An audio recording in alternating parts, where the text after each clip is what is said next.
Katy Rydell.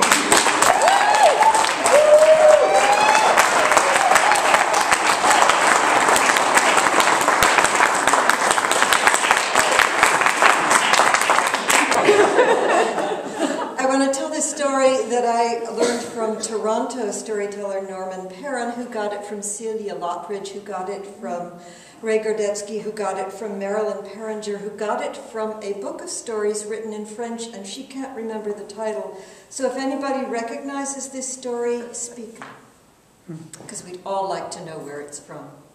It's a story about Jack. Jack and his mother lived on a farm, and it would have been a prosperous farm, except that Jack never did any work. He always meant to do work. He got up every morning and his mother laid out a splendid breakfast, and he ate the breakfast and he headed for the barn. And he'd get there and he'd see, you know, the chickens needed to be fed and the cows needed to be milked and the stables needed to be mucked out and fences needed to be mended and hay needed to be cut, and there was so much to do he didn't know where to start, so he didn't start. He would either just take a nap in the barn, or if it was a nice day, he'd go for a walk. Every day. Nap or walk. One day his mother got up and made him the usual breakfast. Jack ate it and went outside. It was a nice day, so he went for a walk. Out through the meadows, into the woods, till he came to a nice sunny clearing. He lay down in the tall grass and took a nap. It was the rain that woke him up. It was pitch black, and it was pouring rain. He had a face full of water just sluicing into his face, and it was so dark he didn't know where he was. He started walking. Nothing seemed familiar. Finally, he saw a light. The light took him to a cottage that he'd never seen before, but he needed to get out of the rain. So he went up to knock on the door, but before he could knock on the door, before he could touch the door swung open. And there inside the cottage, there was a woman sitting in a rocking chair and a nice fire in the fireplace. The woman said, "Jack, come on in." And Jack was a little surprised that she knew his name, but he thought, well, oh, she just calls everybody Jack. And he went inside. And he stood by the fire, and she smiled at him.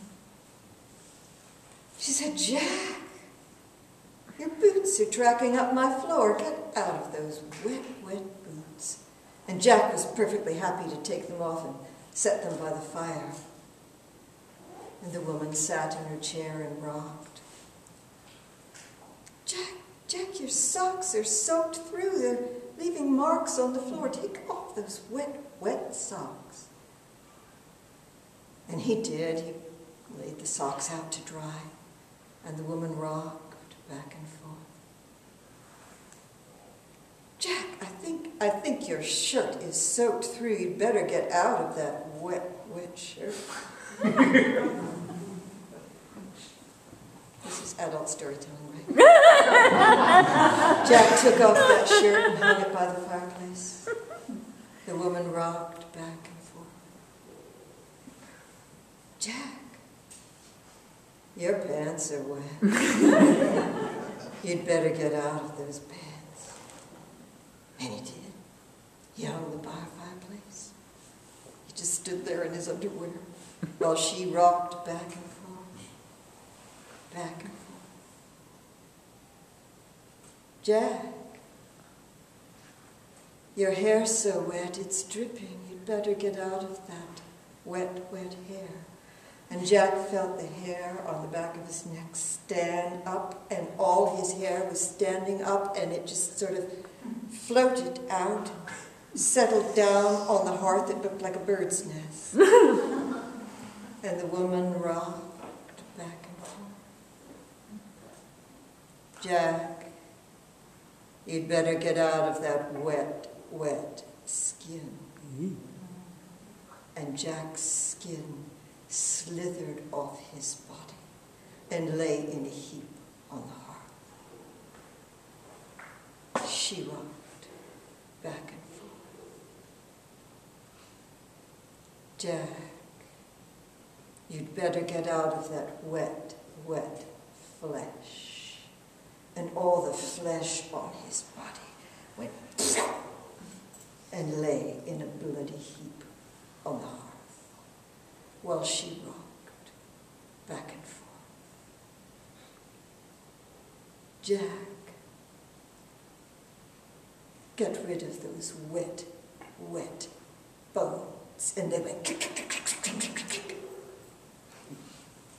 And she rocked back and forth, back and forth, until she fell asleep. And then Jack clicked his bones back in place, click, click, click, click, click, click, click, click, click, click. And then he put the flesh back on his body. He took some that was forming a slight muffin tone and put it on his